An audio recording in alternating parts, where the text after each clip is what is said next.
গ্যাসের সরবরাহ ঘাটতি ও লোডশেডিংয়ে নাকাল দেশ। জ্বালানি সংকটের কারণে বিদ্যুৎ উৎপাদনও ব্যাহত হচ্ছে, যার প্রভাব পড়ছে শিল্প উৎপাদন ও জনজীবনে। এ বাস্তবতায় কৃত্রিম বুদ্ধিমত্তা বা এআই কোনো জাদুকরী সমাধান না হলেও বিদ্যুতের সঠিক ব্যবস্থাপনা এবং অপচয় রোধে গুরুত্বপূর্ণ ভূমিকা রাখতে পারে এই এআই। বাংলাদেশে প্রায় 6.5 লাখ কিলোমিটার বিতরণ নেটওয়ার্ক এবং বিপুল পরিমাণ ডিস্ট্রিবিউশন লস রয়েছে, যা ম্যানুয়ালি পুরোপুরি নিয়ন্ত্রণ করা অসম্ভব। বিদ্যুৎ ও গ্যাস ব্যবস্থাপনায় আন্তর্জাতিক বিভিন্ন গবেষণায় দেখা গেছে এআই ভিত্তিক পূর্বাভাস ব্যবহারের মাধ্যমে সিস্টেমের কার্যকারিতা 20 থেকে 30% পর্যন্ত বৃদ্ধি করা সম্ভব। আসলে এআই অনেক ভূমিকায় রাখতে পারে, কিন্তু তার আগে একটা জিনিস বুঝতে হবে, এআই কিন্তু আপনার গ্যাস বা বিদ্যুৎ তৈরি করবে না।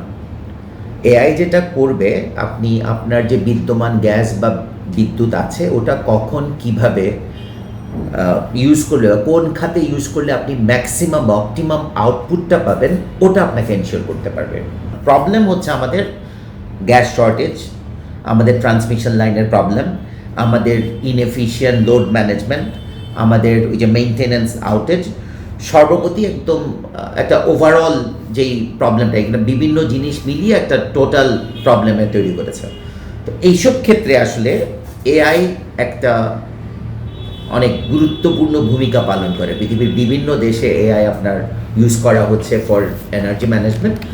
সো বাংলাদেশেও আসলে এআই দিয়ে এই কারেন্ট কন্ডিশনটাকে একটু সহনীয় পর্যায়ে নিয়ে আসা পসিবল।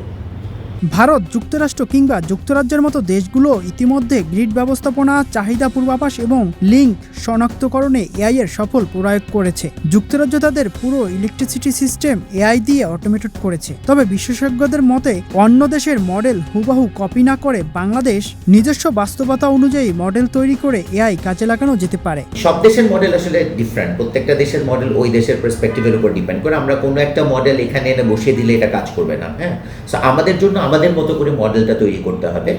বাট আপনি যদি এমনি অন্য দেশের কথা বলেন, তাহলে যুক্তরাজ্য মানে ইউকে একটা প্রপার এক্সাম্পল, কারণ ইউকে 100% পুরা ইলেকট্রিসিটি সিস্টেমটা এআই দিয়ে অটোমেট করে ফেলেছে।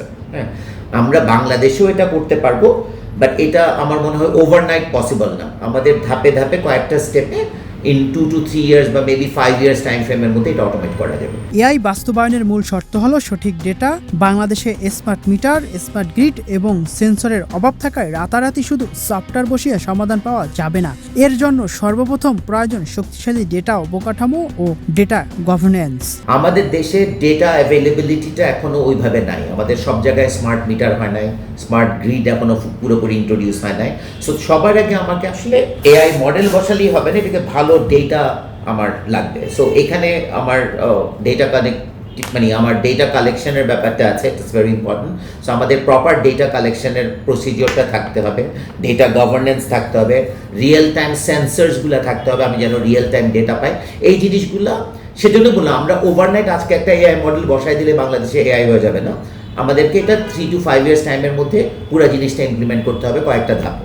সঠিক ডেটা অবকাঠামো নির্মাণ, পাইলট প্রজেক্ট গ্রহণ এবং পরিকল্পিত পদক্ষেপে বিদ্যুৎ ও গ্যাস খাতের অপচয় রোধ করে এই সংকট থেকে সংকট মোচনের পথ খুঁজে পেতে পারে বাংলাদেশ, এমনটাই মনে করেছেন বিশেষজ্ঞরা।